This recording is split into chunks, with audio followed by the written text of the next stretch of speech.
Bom dia, bom dia, bom dia. Bem-vindos a mais um Diário de Bordo. Hoje é dia 13 de setembro de 2022. É sempre muito bom estar com vocês aqui nessas manhãs, né? Um abraço a todos aí, a Denise, a Lueli, Natália, a Liz, o Mantovani, o Márcio.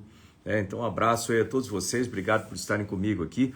Para quem não me conhece, eu sou o astronauta Marcos Pontes, né, candidato ao Senado aqui em São Paulo, número 222. Conto com o seu voto, peço o seu voto e peço também para você divulgar, né, Nós temos aqui nesse Instagram, né, @astropontes, uma série de vídeos interessantes, né, dê lá uma entrada, olhe lá, veja na parte dos posts desse canal, né, tem muitos posts interessantes para você olhar.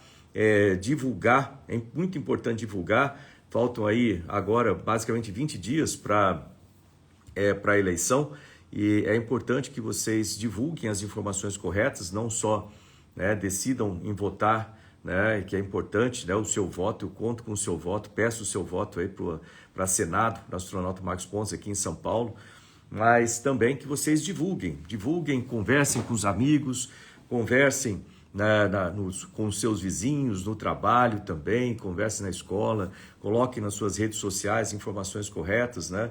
E divulguem, é sempre muito importante. Hoje, né, esse tema aqui de hoje, do nosso diário de bordo, é falar um pouco a respeito de voto, exatamente a respeito de voto, né? Da parte da lógica do voto, né? Então, o primeiro ponto com relação a essa lógica do voto é a importância de você votar, né? Isso é muito importante. Muitas vezes eu vejo as pessoas reclamam disso ou daquilo no governo, ou de outras, né, do governador, é do prefeito, é do deputado. Gente, não adianta reclamar depois. Você tem que votar. Votar é muito importante, é o seu direito, é o seu dever também com o país, né, que você vote, que você se apresente, ou seja, não vote nulo, né? Isso não, é terrível, né? Não se abstenha de votar. Se você estiver viajando, né, você tenta achar uma maneira aí de votar em trânsito, já faça a previsão antes, né, se você tiver que votar em trânsito, mas importantíssimo é não deixe de votar. É muito importante você votar, participar, é um processo democrático, né? Isso não tem como colocar da maneira mais expressiva, né, do que o voto é como você participa. Lembrar que a gente vive numa democracia. Uma democracia significa o poder do povo, né? O Brasil é uma república democrática e isso é muito importante. Então, que você, como eu, né, como eleitor, como parte da população, a gente paga imposto, a gente trabalha no país, é importante você votar, né? Colocar lá os seus representantes, aquelas pessoas que você acredita que serão os melhores representantes para você, né? E por aquilo que você acredita, né? E isso é muito importante. Então, não deixe de votar. Vejo aí exemplos, olha lá, minha mãe com 91 anos vai votar, né? E vai votar em mim. Obrigado mesmo. É importante, você vê que pessoas, a partir de 16 anos, né, você já pode votar, ter o seu título de eleitor e é muito importante participar, né, desse processo democrático. Então, não deixe de votar, né, vá lá, compareça, coloque o seu voto, né, não fique preso a qualquer tipo de não, eu não vou votar porque eu não tenho nenhum candidato que me representa, coisa assim. Então, qualquer um, se não tem nenhum que te representa, então qualquer um vai te representar.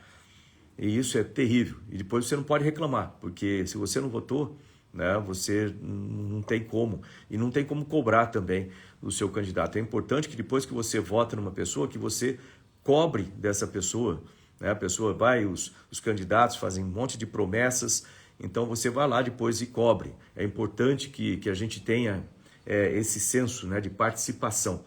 O candidato está te representando, você tem que ir lá e cobrar. E não é cobrar coisas como, não, eu vou lá, eu quero cobrar um emprego. para ele, vai ter que me arranjar um emprego. Não é esse tipo de coisa, é sobre propostas que são políticas, né, a serem implementadas. Mesmo a geração de empregos, né, por exemplo, mas não, eu vou votar naquele fulano só porque ele vai me conseguir um emprego. Já passou esse tempo da política do Brasil, a gente não pode ter esse tipo de coisa. Né? Eu vou votar no fulano porque ele me deu alguma coisa, ou que ele vai me dar algum dinheiro, uma cesta básica. Não, não faça isso, não venda o seu voto, não venda o seu voto. Né? O seu voto, ele é seu, ele é um voto secreto. Né? Nós temos um sistema no Brasil com as urnas eletrônicas, elas têm sido testadas, então faltam 20 dias para a eleição. O que nós podemos e temos que fazer agora é confiar que o sistema vai funcionar e que nós vamos, o nosso voto vai ser respeitado. Vamos confiar na palavra do pessoal, né, que coordena tudo isso. Vamos lá votar, vamos participar, entendeu? E não deixe de votar. Não vote branco, não vote nulo, né? Então, quando você vê assim nas pesquisas uma quantidade enorme de brancos e nulos indecisos, e aí vem essa outra parte, indecisos. Faltam 20 dias para a eleição. Portanto, você precisa decidir. E se você conhece pessoas que estão indecisas ainda, ou aquelas pessoas que deixam para a última hora, fala, esse negócio de política, eu não quero nem saber disso, deixa para a última hora. Olha, o castigo para as pessoas que se afastam da política, aliás, deixa eu até ver, isso aqui foi uma frase de um cara famoso na história, um pensador, vamos por aqui, ó. Só para ajudar aqui, vamos ver de quem que é essa frase aqui, só para saber. Foi do Platão, olha só, foi do Platão, né? Um dos maiores filósofos da história, né? Tá aqui, ó. O maior castigo para aqueles que não se interessam por política é que serão governados por aqueles que se interessam. E se você vota errado, a gente vê a qualidade dos políticos que entram no Congresso, que entram nos governos, e etc., é ruim. Então, você precisa votar. Então, não vote nulo, vote e decida-se antes, né? Participe, né? Participe, porque senão nada pode ser feito depois. Você não pode reclamar de nada porque você não participou quando tinha a chance. Eu lembro quando eu fui convidado pelo presidente Bolsonaro a ser ministro de Ciência, Tecnologia, Inovações e Comunicações, eu pensei um pouco, né, sobre isso. Eu estava com a minha vida já ajustada, né, sem grandes preocupações, vamos dizer assim, fazendo meu trabalho, né, no Brasil, fora do Brasil, né, na NASA, certo? E até ele falou assim, olha, isso é um pepino grande, certo? Um ministério não é uma coisa fácil. Eu falei, não, sem dúvida. E o que eu pensei foi o seguinte, eu tenho duas opções, aceitar ou não aceitar, né? Se eu não aceitar, quando eu estiver mais velho lá, né, eu vou falar assim, puxa vida, o Brasil pediu para mim uma missão e eu recusei. Então, eu nunca mais vou poder falar nada a respeito do Brasil, eu nunca mais vou poder colocar a minha opinião, né, porque quando eu tive a oportunidade de ir lá e ajudar e participar, eu não aceitei. E, por outro lado, aceitando, né, eu faço parte de uma luta pelo Brasil, você fazer as coisas com dedicação, com paixão. Tem sacrifício? Nossa, que se tem um monte de sacrifício, né? Você abdicar a convívio com família, um ministério significa 24 horas, 7 dias por semana ligado, um monte de problemas para você resolver, coisas para você fazer, para alinhar o ministério, para deixar tudo funcionando direito. Veja aí nas nossas publicações anteriores aqui do Diário de Bordo, tem uma que eu falei a respeito de resultados do ministério, você vai ver quantos resultados nós obtivemos, né, com o trabalho, mas para isso foi muita dedicação, muito sacrifício pessoal, né? Eu coloquei lá na minha vida a serviço do país, eu tenho colocado minha vida a serviço do país já desde tenente lá em Santa Maria, por exemplo, como piloto de combate, mas literalmente eu coloco minha vida a serviço, eu jurei morrer se necessário para poder ajudar o país e combater os inimigos externos e internos, né? Então, gente, a minha vida tem sido isso, essa dedicação ao país. E vai continuar agora no Senado, se Deus quiser, contando com o seu voto, contando com a sua divulgação, para que eu seja eleito aqui por São Paulo, né? Astronauta Marcos Pontes, número 222, para o Senado. Mas é isso, nós temos que ter esse comprometimento com o país, com as causas do país, né? Para que nós tenhamos um país cada vez melhor. Existem pessoas que pensam de formas diferentes? Existem, lógico que existe, isso é parte do processo democrático, o contraponto, que você não pode entrar numa discussão que leve à violência.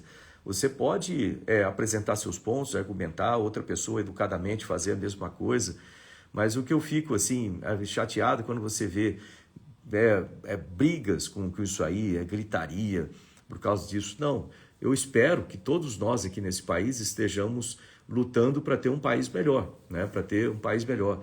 Pode ser de uma maneira, a gente talvez discorde de uma metodologia ou da outra, né? Mas para isso existe a lógica. Então, a lógica é do voto, né? Então, vamos colocar aqui. Então, primeiro ponto importante, eu já acabei de falar, importante votar. Não deixar de votar, não deixar de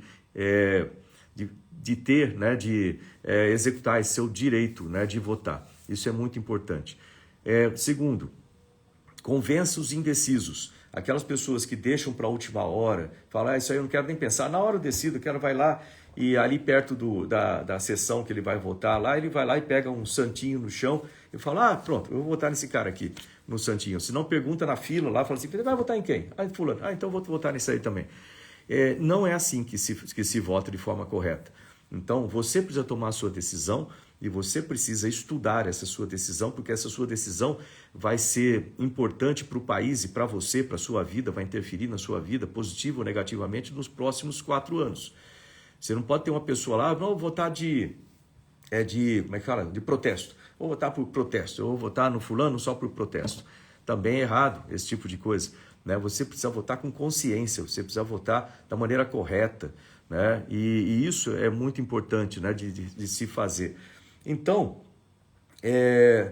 esse primeiro ponto, já falei aqui a respeito de voto, de lógica do voto, é que você precisa votar e você precisa tomar uma decisão sua, né? Tomar uma decisão sua e pensar o que te representa e ajudar a convencer, vamos dizer assim, os indecisos, né? Empurrar esse pessoal para pensar em política. Acabei de falar de uma frase do Platão aqui, né? O maior castigo para aqueles que não se interessam por política é que serão governados por aqueles que se interessam. E muitas vezes as pessoas são ruins e interessam só no umbigo.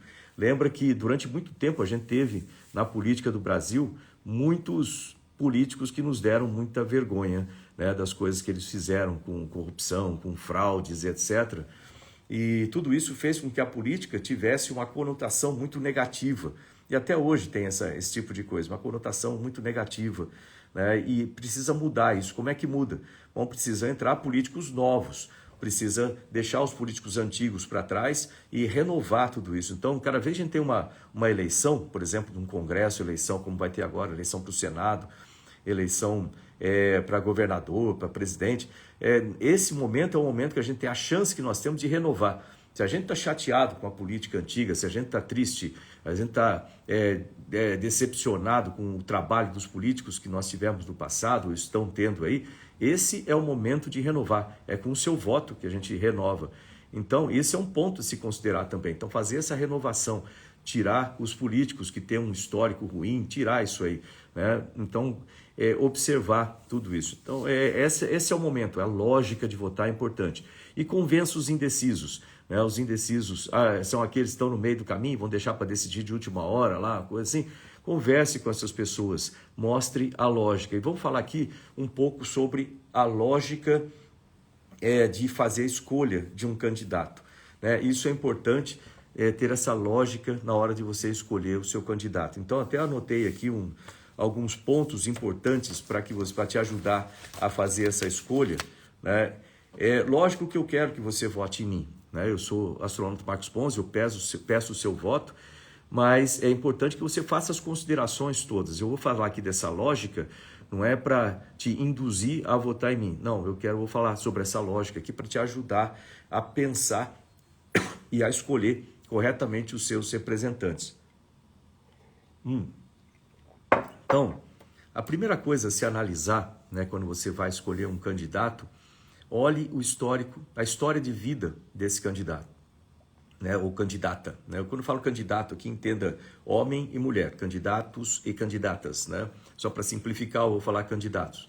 Então, olhe o histórico de vida daquelas pessoas que você está considerando a ser candidatos. Então, primeiro, faça uma lista daqueles candidatos para cada um dos cargos, lembrando que agora, nessa eleição, a gente tem que votar para presidente da República, para governador de estado, para senador, para deputado federal e deputado estadual. A ordem que aparece na urna é uma ordem diferente dessa que eu falei, mas são para esses cargos que você vai votar. Então, para cada um desses cargos, faça uma lista de candidatos que você imagina, né, que sejam interessantes.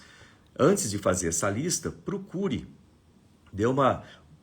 aí na internet, veja TV, assista o programa eleitoral. Ah, é chato o programa eleitoral? Não, assista, é importante para você assistir. Veja os candidatos que estão disponíveis, que se colocaram, né, para essa concorrência, vamos chamar assim, para essa eleição. Veja os candidatos, anote aqueles candidatos que você acredita que sejam melhor. Então, e fique ligado, foram 20 dias, fique ligado, né, para aprender mais sobre os candidatos, para conversar sobre isso, para conversar com os indecisos, né, explicar para os indecisos isso que eu estou falando para vocês hoje aqui, né, e também mostrar para eles as qualidades ou os impedimentos, vamos dizer assim, de candidatos. Então, vamos lá, primeira coisa, uma vez que você tenha isso aí, busque o histórico de vida do candidato. Então, olhe onde essa pessoa nasceu, de onde ela veio, o que ela já fez na vida, né, qual o nível de compromisso que ela tem com as coisas, com o Brasil, com o seu estado, com a sua cidade, etc. Veja o histórico de vida, né? Vai lá, pesquise. Hoje tem a internet que facilita muito essa pesquisa, né? Então, entre na internet, busque o histórico de vida de cada um dos candidatos, né? Depois, né, uma vez que você conheça a história de vida daquele candidato, o que é importante para você ter como base isso aí. Por que é importante? Porque você vai ter que buscar, é normal e é importante, lembra que é o candidato que vai te representar. Busque as afinidades, né? Pô, esse cara é da minha região, isso é importante, né? Esse cara é da minha região, uma coisa importante ser considerada. Olha só, esse cara saiu da periferia, né? Eu moro aqui na periferia, ele sabe como é que funciona, ele sabe como é que é a minha vida, então certamente ele vai me representar melhor lá. O que é incoerente você pegar assim, pô, eu moro na periferia, eu vou escolher um candidato que nasceu, sei lá, nos Jardins aqui em São Paulo, que é completamente, nunca teve dificuldade na vida com nada. Então, como é que ele vai entender como é que você viveu, né? E com o que você vive, né? Então, é importante essa história de vida. Então, veja a história de vida. Vê se a história de vida do candidato é uma história que te dê orgulho, que te dê inspiração para a sua vida, por exemplo. Isso é importante também, né? Segundo ponto, veja a educação. Veja a formação desse candidato. O que ele se formou? A gente tem que pensar o seguinte, se você tem uma empresa, por exemplo, você quer contratar um gerente de loja ou um gerente, você tem uma empresa de tecnologia, você quer contratar o responsável pelos projetos de tecnologia. Você vai ter que olhar o currículo dessa pessoa, você vai ter que olhar a educação dessa pessoa, ela é formada, ela tem, vamos dizer assim, ela tem o curso adequado, né, que você vê quem são as pessoas que estão concorrendo, vamos supor, a um cargo de senador, né? Vou usar isso que está aqui, né? Então, as pessoas, os candidatos, né? O seu candidato, ele tem a formação adequada, né? Por exemplo, e lembrar que para ser esses cargos, né? Por exemplo, vou só falar de forma geral, assim, tem quem concorre ao Senado aqui em São Paulo, né? Nós temos temos advogados, temos historiadores, temos comunicação social, temos jornalistas e tem um engenheiro, né? Então, com essa formação, essa pessoa vai ser capaz de tomar decisões técnicas, né? Olhar um projeto, entender tecnicamente, vamos supor, olha, tem que fazer um projeto de lei para fazer a mudança das regras de regulação, mas das regras para a instalação de antenas de 5G no país.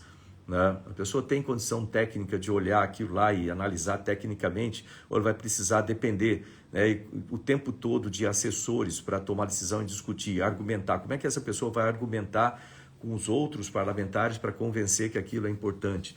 Né? Por exemplo, tem que discutir o orçamento da ciência e tecnologia.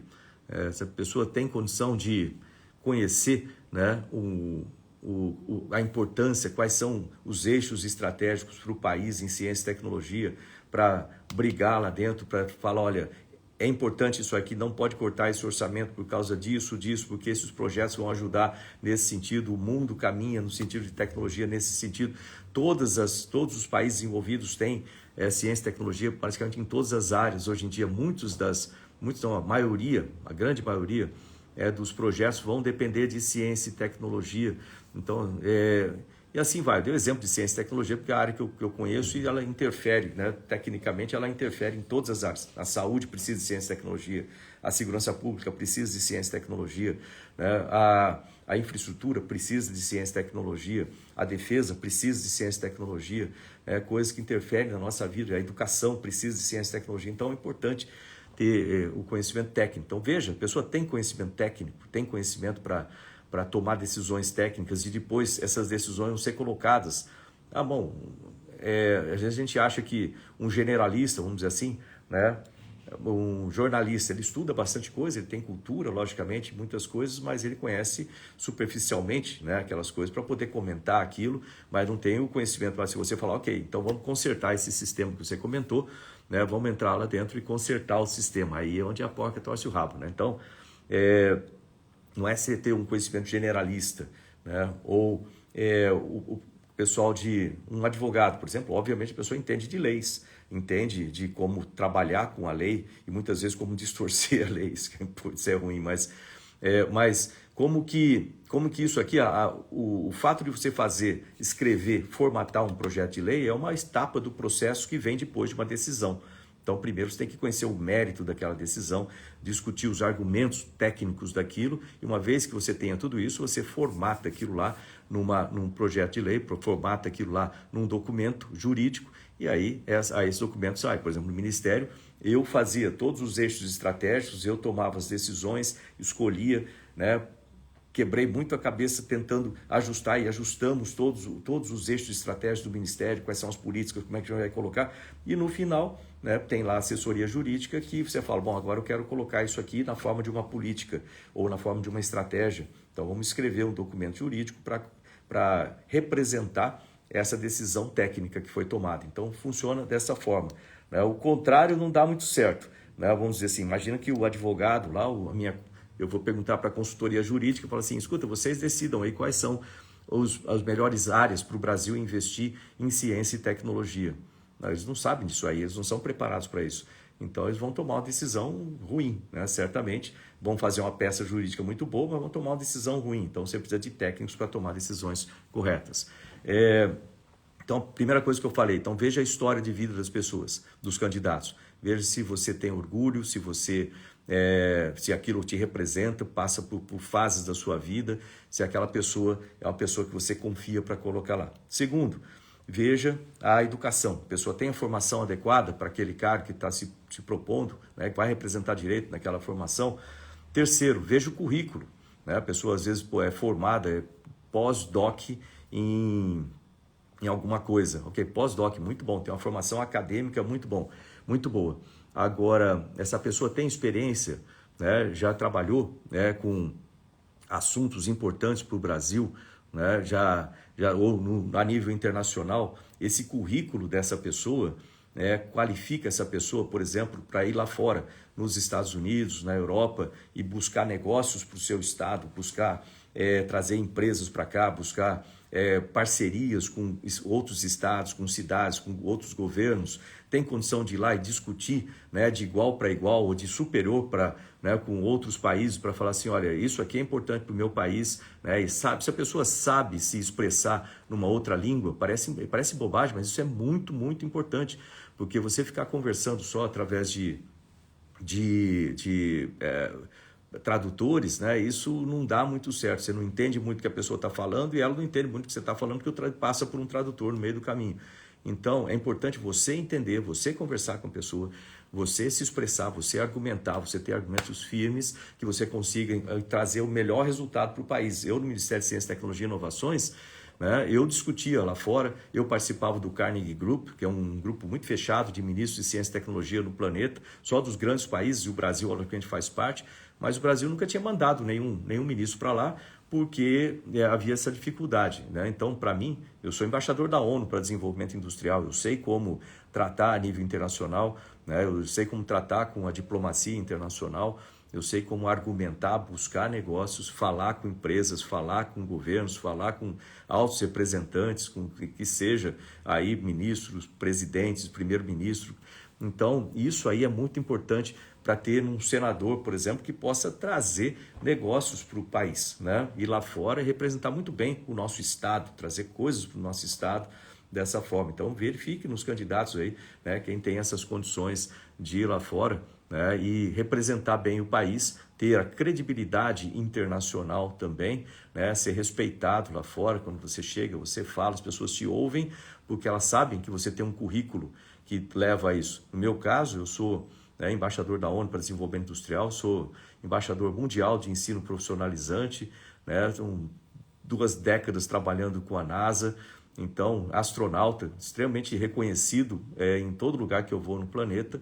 Então, com isso, eu consigo trazer aqui para o nosso estado de São Paulo os melhores contratos e acordos internacionais, e isso é muito importante. E, obviamente, né, eu consigo chegar lá e me expressar em inglês, né? Inglês é praticamente para mim como fosse uma língua natural, de chegar lá e expressar com eles e não tem problema nenhum. Então, veja o currículo das pessoas e depois aqui dentro, né? Às vezes você vê candidatos que nunca tiveram uma experiência de trabalhar próximo ao Congresso. Eu nunca fui parlamentar, né? E às vezes o pessoal fala, pô, falta essa experiência para você, mas sinceramente, para dizer para vocês,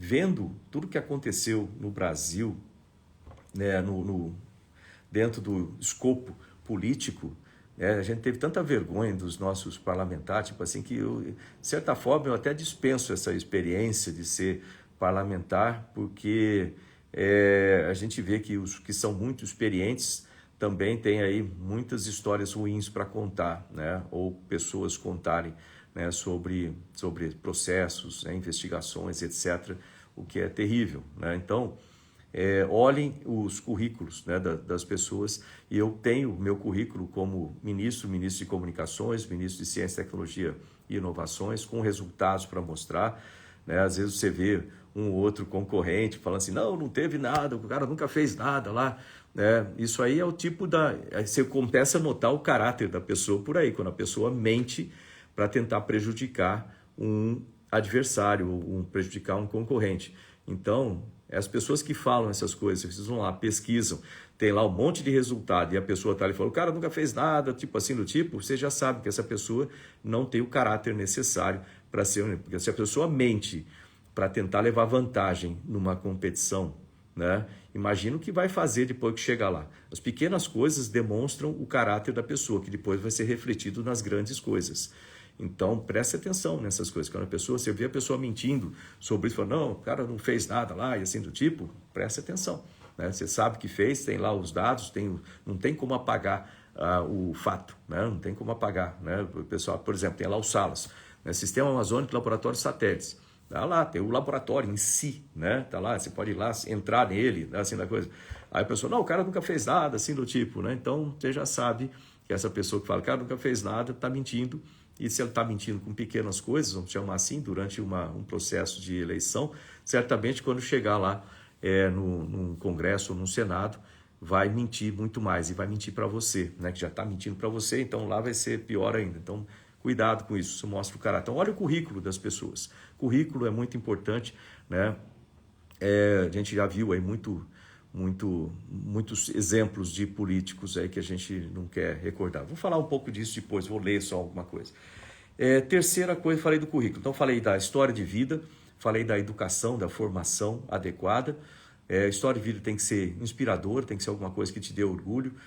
Educação tem que ser a educação adequada, a formação adequada, né, no nível adequado para discutir com propriedade assuntos técnicos. Né? Tem que ter um currículo que dê conhecimento, que já foi lá, conhece, tipo, no meu caso eu era ministro, eu conhecia o Congresso, eu fui muitas vezes no Congresso, resolvi coisas lá de décadas, por exemplo, o Acordo de Salvaguardas Tecnológicas, estava lá 20 anos parado no Congresso, precisava de um técnico para ir lá convencer os parlamentares, né, da importância daquilo, e foi aprovado rapidamente. Depois, um assunto lá de 6 anos parado no Senado, PL 79, que é extremamente importante para 5G, parado lá há 6 anos, eu fui lá no Senado para ajustar, para conversar, mostrar tecnicamente o porquê da importância.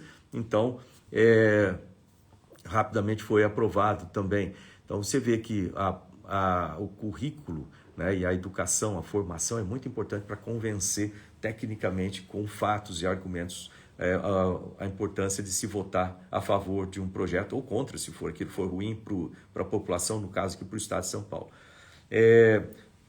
Quarta coisa, que é extremamente importante, a gente falou da história, né, da história de vida, tem que ser inspirador, da educação, tem que ser a educação adequada, do currículo, né, para poder representar, e você já tem exemplos ao longo da vida dessa pessoa que ela é honesta, que ela é capaz e ter todos os atributos para poder trazer o melhor para o Estado. E aí, um quarto, veja a ficha. Vamos chamar de ficha corrida, para um termo meio esquisito, mas vamos chamar de ficha corrida aí para eles entenderem o que significa isso aí na prática, né? Como a gente falou, os políticos do passado, com histórico político grande, muitas vezes tem muitos processos, e para fazer justiça, alguns desses processos são processos políticos, então tem que se levar em conta isso, mas muitos deles são investigações verdadeiras e fraudes, por exemplo, com valores enormes. Então a gente tem que observar a ficha corrida daquele candidato, né? Veja os processos que ele foi envolvido. E é fácil de fazer isso. De novo, o Google. Para você conhecer a história de vida, você vai lá, dá o Google, você conhece a história daquele candidato, né? Você acompanha, né, o que ele já fez, etc. Segundo, a educação, você também vê lá. Isso a educação tem no próprio TSE. Você vê lá a formação da pessoa. Ela é formada em quê? Né? Currículo. Você pega e puxa o currículo da pessoa, né? Você tem o currículo ali, onde que a pessoa já trabalhou, o que ela já fez, né? E assim por diante no Brasil. Então, tudo isso você puxa da internet. E quarto, a ficha limpa, você também puxa da internet. Você pode botar o nome do candidato e colocar lá investigações ou colocar processos, né? O nome do candidato, processos. Aí você vai ver lá, vai aparecer o Jus Brasil, vai aparecer outras ou reportagens dizendo a respeito de processos ou investigações sobre aquele candidato. E aí você vê, peraí, eu vou votar num cara que já tem um processo ou uma investigação em curso sobre tal coisa. Se ele roubou lá atrás uma coisa, obviamente agora eu não vou colocar o cara de volta na cena do crime, né? Eu não vou falar nomes aqui, mas vocês têm aí esse exemplo, né? Então, se a pessoa já tem fatos na ficha dele lá, tem uma ficha suja, né? Ou tem investigações grandes de fraudes, usando dinheiro público, roubando dinheiro público, puxa vida, isso aí, para que eu vou votar num cara desse? Eu não vou não vou votar numa pessoa que vai de novo fazer, né, esse tipo de coisa. Então, é esse tipo de político que a gente tem que excluir da vida pública, a gente tem que renovar, colocar políticos novos, né? Então, isso é importante. E tem que ficar de olho, né, nos políticos, sempre, né, sempre importante. Quinto, olhe as propostas. Então, quais são as propostas desse candidato? As propostas atendem o que eu preciso, né? Esse candidato, vamos supor, tem aquelas coisas que são básicas, essenciais para o Estado e para as pessoas, para a qualidade de vida. Eu, por exemplo, divido as minhas propostas em duas vertentes, né? Uma vamos dizer assim, mais a respeito da gestão do Estado de São Paulo. Como senador, se você representa o Estado, você tem que defender o Estado. Então, são essas propostas para o Estado de São Paulo, falando no ponto institucional, né? Vou dar um exemplo, a discussão do Pacto Federativo. O Estado de São Paulo leva muita desvantagem nisso aí. Então, isso aí é uma coisa para defender o Estado, mas a gente não vê muita conexão disso com a nossa vida no dia a dia, o preço do remédio, o preço da comida, o preço do combustível, a minha moradia, a educação do meu filho, né, e etc. Então, a gente não vê muito essa conexão. Tem conexão, porque se eu vou lá no Senado, defendo um pacto federativo mais a favor do Estado de São Paulo, de forma que a gente tenha os recursos que são arrecadados aqui de impostos federais, vão lá para Brasília e vai 719 bilhões e voltam 47 bilhões, né, para o Estado.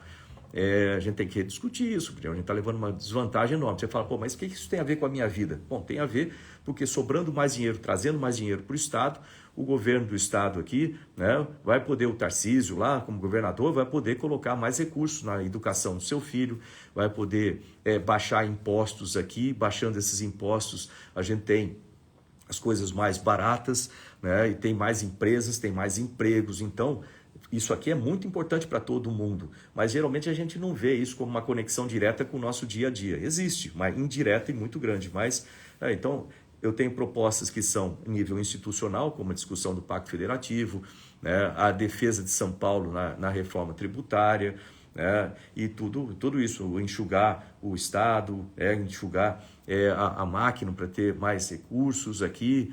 Então, tudo isso está aqui nesse sentido, né? Defender as nossas universidades, o orçamento das universidades, assim por diante. Está aqui. Agora, na parte do outro lado, que eu chamo de propostas para qualidade de vida. E aí, nessas propostas para qualidade de vida, a gente tem coisas como, vamos ampliar o número de creches nas periferias, porque eu vivi na periferia, eu sabia da dificuldade da minha mãe, que trabalhava fora e não tinha creche. Só 18% das mães que trabalham fora tem creche disponível para o filho. Então, vamos colocar isso para 100%, né, para ter creche 100%. Como a gente vai conseguir o recurso para isso? A gente consegue fazendo articulação, existem recursos, desde que sejam canalizados na direção correta. Então a gente pode trabalhar com o MEC, né, com o FNDE, com o Fundeb, com os recursos que a gente pode trazer também do setor privado, as parcerias, ou seja, a gente consegue, precisa de articulação no Ministério. O pessoal fala, pô, teu orçamento está baixo, eu consegui fazer um monte de coisa com orçamento baixo, porque a gente consegue. A administração é isso, gestão é isso, né? Então, aumentar, por exemplo, o número de creches, né? Isso é importante, aumentar o número de escolas profissionalizantes também é importante, porque quantos jovens a gente vai tirar da periferia, como foi o meu caso, através de um curso profissionalizante. Então, a coisa está no dia a dia.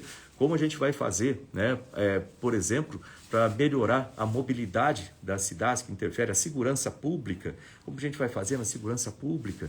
Então, tudo isso aí são projetos que a gente pode trazer no dia a dia da pessoa. O senador tem também uma influência enorme para fazer isso acontecer e melhorar a nossa vida. Então, eu falei, então veja os projetos dos candidatos, né? Então, projetos factíveis, viáveis, são projetos que têm a ver comigo, então veja lá, isso aí que é importante. Essa é a quinta coisa. Então a gente falou, história de vida do candidato, ser uma história inspiradora para você, é importante que o candidato tenha uma educação boa e uma educação adequada para tomar decisões técnicas corretas, né, no Senado, onde for, que tenha um currículo, né, já trabalhou em coisas que são importantes e sabe como fazer, demonstrou que sabe como fazer, como eu fiz lá no Ministério de Ciência e Tecnologia, por exemplo, ou na NASA, ou lá na ONU, etc. Então, esse currículo é muito importante, né, para poder trazer a ficha, né, vamos dizer assim, a ficha limpa, ficha suja, tem que eliminar aqueles que têm ficha suja, que têm investigações correndo. A gente tem que trocar esses políticos, colocar políticos novos. Então, tem renovação da política muito importante. Não voto só porque, eu lembro do nome desse cara, eu voto. Não, esse cara pode ter um monte de coisa errada lá atrás. Então, vote nos políticos mais novos, né, importantes. E quinta coisa, veja as propostas. Eu falei aí de algumas ideias de propostas, mas tem muitas outras propostas que eu tenho aqui. Então, veja as propostas dos candidatos.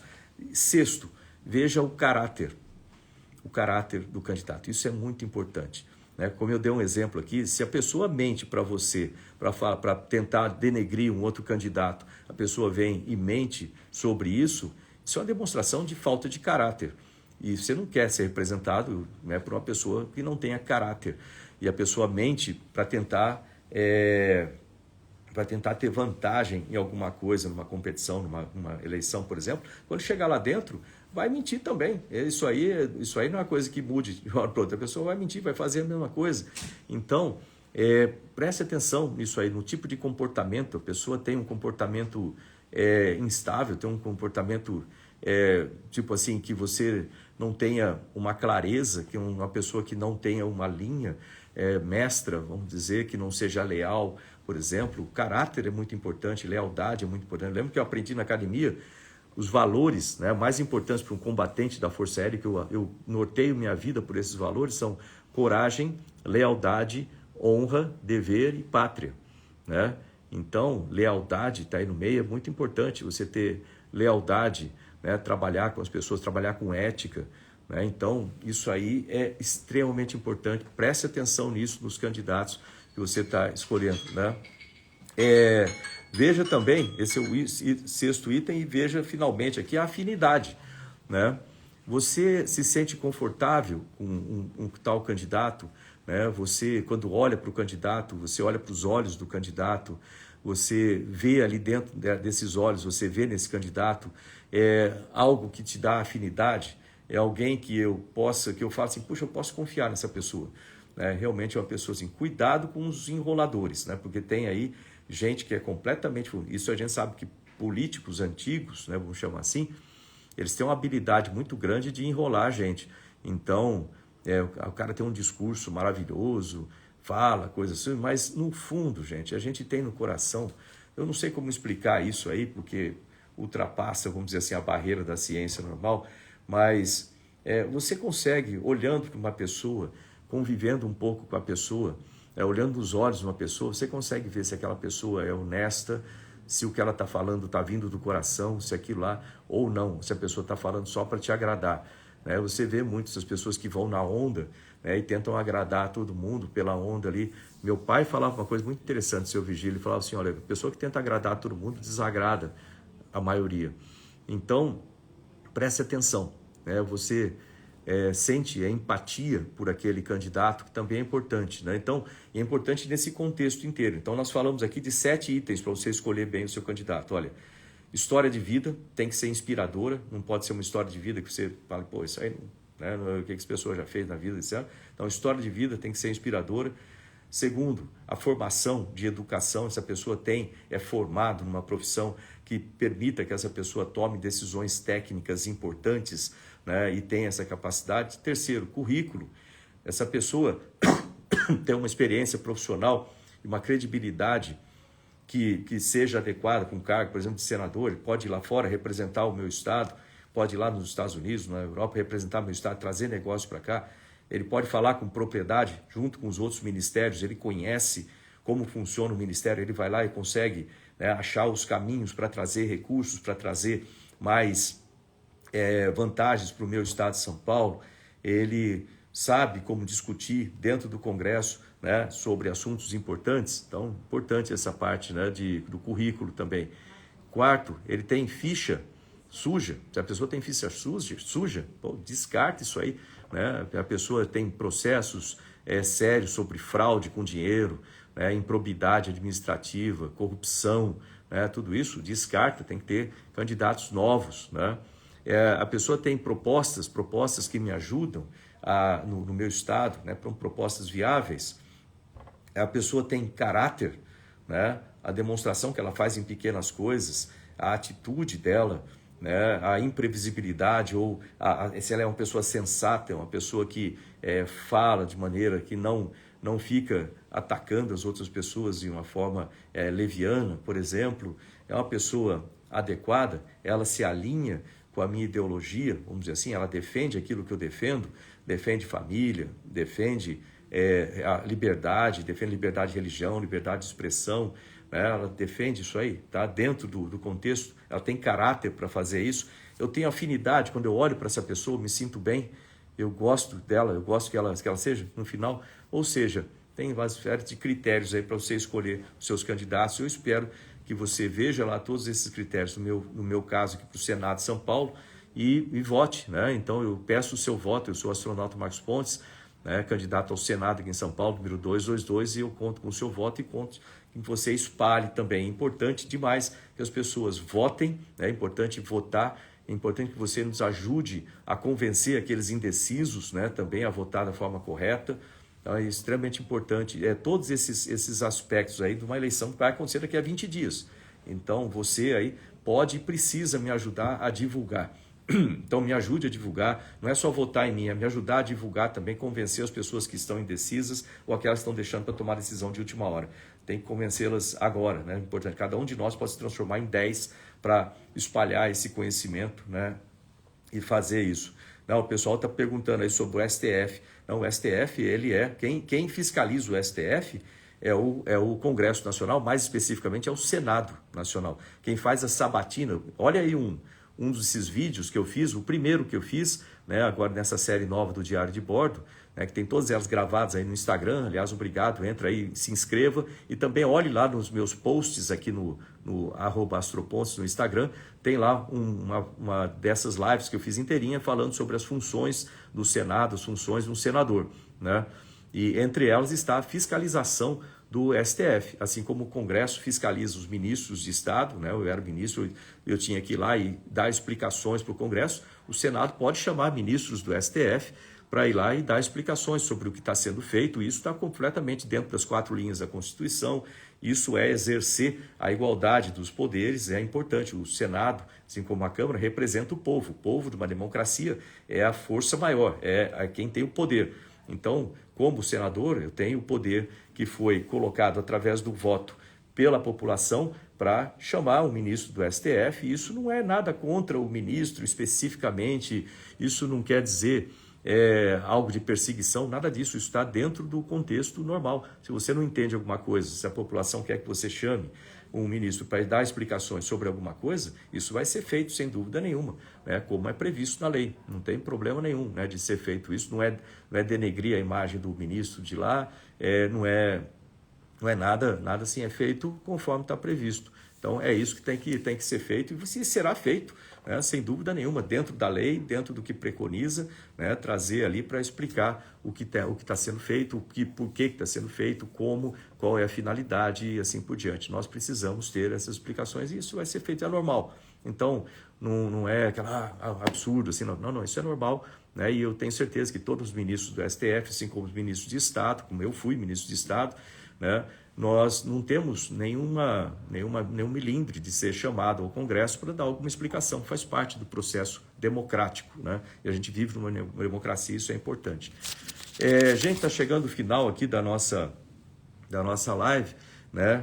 Eu vou ter que, daqui a pouquinho, vou sair, né, daqui para ir para Sorocaba, uma motociata lá em Sorocaba, vai sair de frente da prefeitura, a junção lá às 9 horas da manhã, em frente da prefeitura de Sorocaba, naquele estacionamento grande que tem lá, e o presidente Bolsonaro vai estar lá, o Tarcísio vai estar lá comigo também, então vamos estar lá, eu vou lá com eles para participar dessa motociata, né?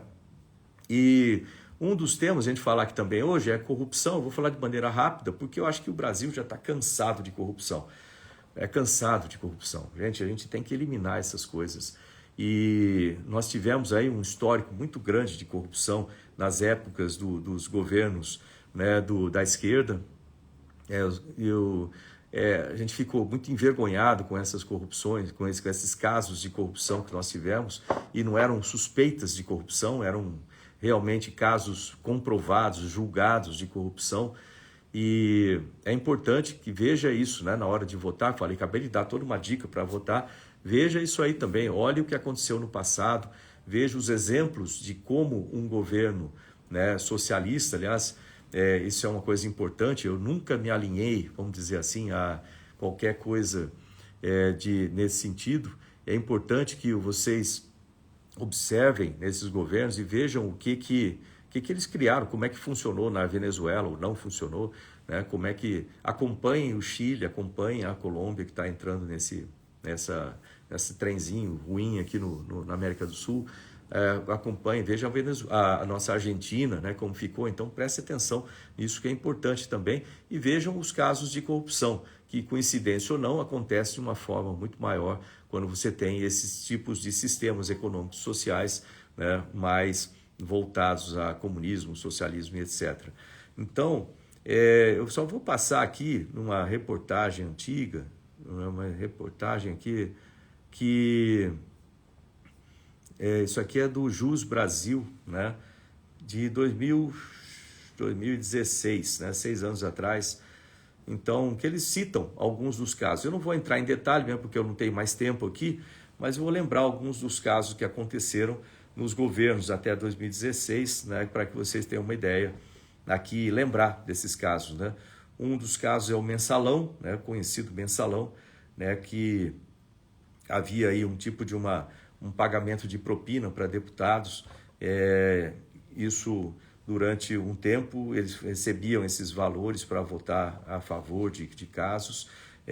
Então tem muitos nomes aqui, eu não vou entrar em todos eles, mas isso aí então foram condenados pelo STF. Então não é uma suspeita, isso é um caso que aconteceu, o mensalão. Depois vocês pesquisem aí mensalão, o que foi e a importância disso aí, né, para o país. A gente ter esse conhecimento dos casos aí de corrupção do passado, para que a gente não vote nessas pessoas, ou não coloque, vamos dizer assim, o pessoal de volta na cena do crime, como o pessoal costuma dizer.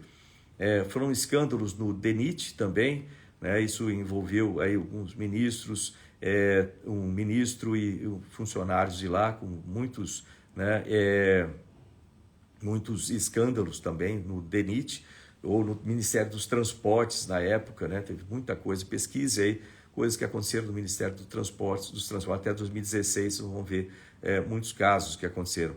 Outro foi aquele escândalo dos bingos, não sei se o pessoal lembra, lá atrás, né? Lá no começo, não lembro nem. A gente tem a tendência de esquecer essas coisas, mas é importante lembrar. Esse escândalo dos bingos aconteceu em 2004, né? Então ele envolvia aí uma série teve até uma CPI chamada CPI dos bingos, né? Envolvia diretamente era para arrecadar fundo para o Partido dos Trabalhadores na época. Então o tal do escândalo dos bingos. Então procure aí também para ter mais informações sobre o tal do escândalo dos bingos. Que mais? Depois veio os escândalos de fundos de pensão, né? Escândalos de fundo de pensão, como o escândalo o rombo, né, que teve na Postales, né? Isso foi um problema sério, é um problema sério. Até hoje os funcionários dos Correios estão tendo que pagar do seu salário para cobrir esse rombo que teve. Foi um rombo de 5 bilhões, né, no fundo de pensão dos Correios, a Postales. Teve o problema na Petros, que é o fundo de pensão da Petrobras, né, que isso foi um rombo de 20 bilhões, bem maior ainda. O rombo no fundo de pensão do Banco do Brasil, também da Prev, que aí foi um rombo de 13 bilhões. O rombo aqui nos fundos de pensão da CEF, da Caixa Econômica Federal, da FUNCEF, isso foi um rombo de 12 bilhões e meio, né, quase 13 bilhões de reais. Depois veio aquela Operação Porto Seguro, né, que envolvia a Agência Nacional de Águas, a ANAC, né, e também teve muita coisa sobre isso aí na época. Procure aí também a Operação Porto Seguro.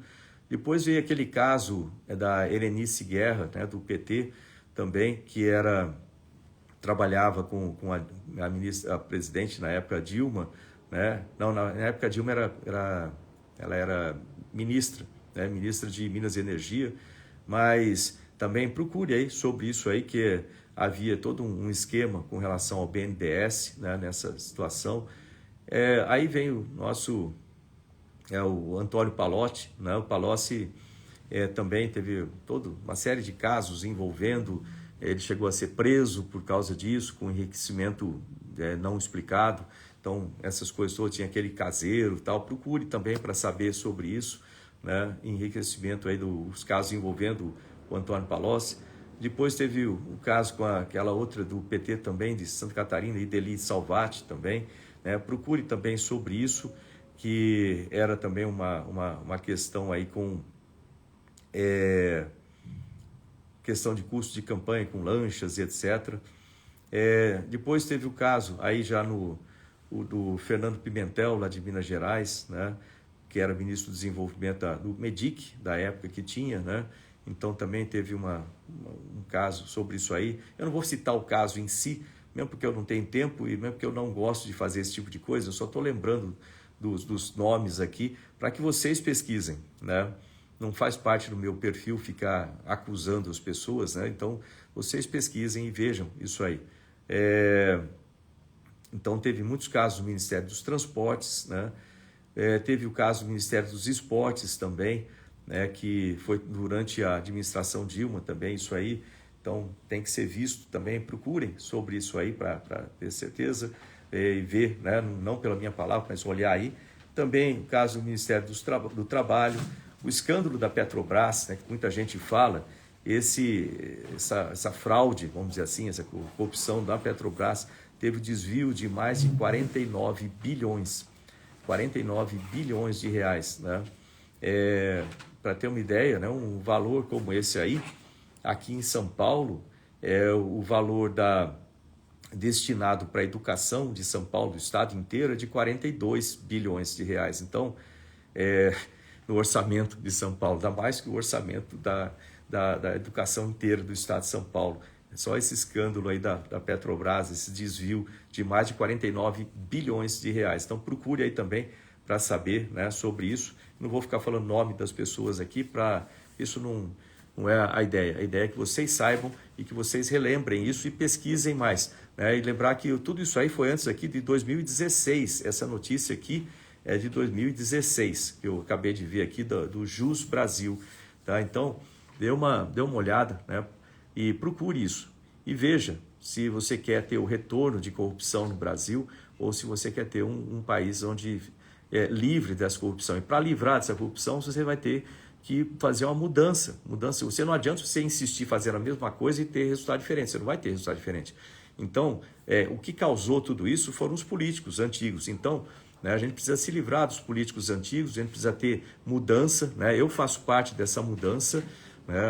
Eu sou candidato ao Senado aqui em São Paulo, né? Astronauta Marcos Ponce, número 222, eu faço parte dessa mudança. A gente precisa renovar os nossos políticos, a gente precisa colocar políticos técnicos, políticos que tenham um histórico de vida que nos dê orgulho, que tenham uma educação adequada para tomar decisões importantes e decisões técnicas, que tenha um currículo, né, comprovado aí, que dê credibilidade para trazer coisas para o nosso estado de São Paulo, trazer vantagens, benefícios para o nosso estado de São Paulo, né, que tenha, obviamente, uma ficha limpa, sem participação em nenhuma dessas coisas horríveis aí de fraude com dinheiro público, né, e tenha propostas, né, propostas adequadas. Eu tenho um monte de propostas que eu vou apresentar para vocês aqui, né? Eu falei de algumas, né? Então acompanhe minhas entrevistas, vejam os meus posts aqui no Astro Ponto, vocês vão ver muitas dessas propostas aí aparecendo, que tenha caráter, né? Que tenha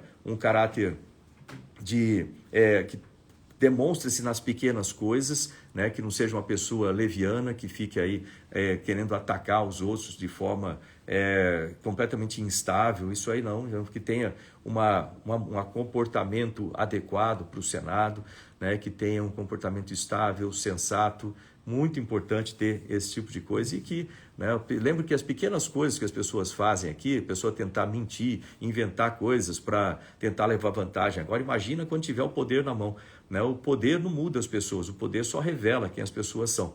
Isso é importante lembrar, o poder não muda as pessoas, ele revela quem as pessoas são, né?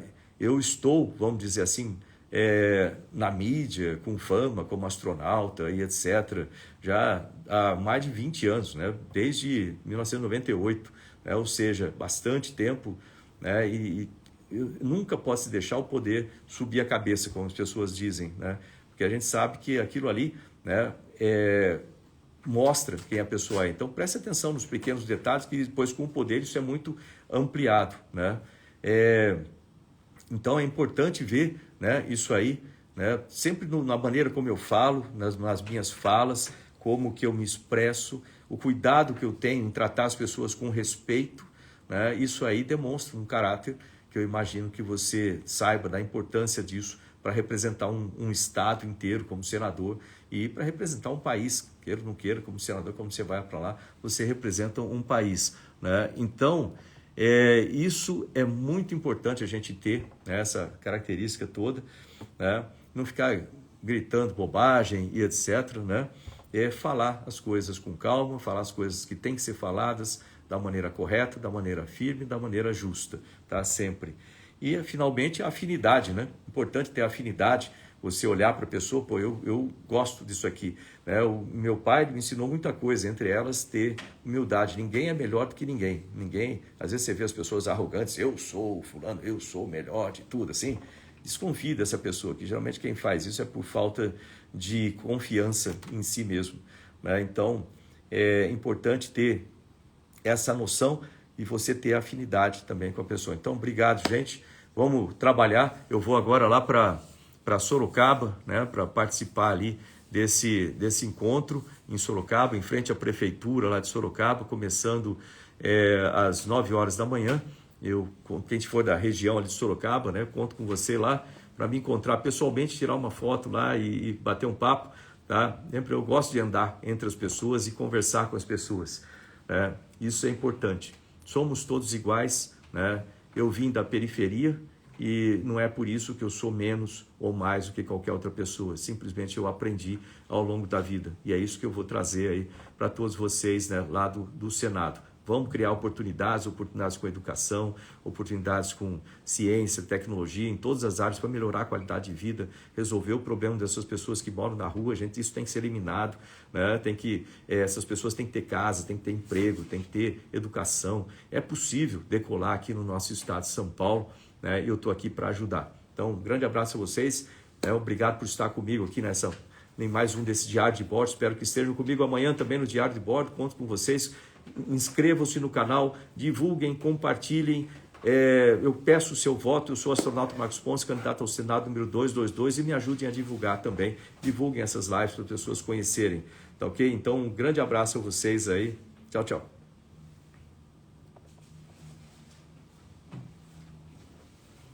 Vamos, nós estamos atrasadíssimos.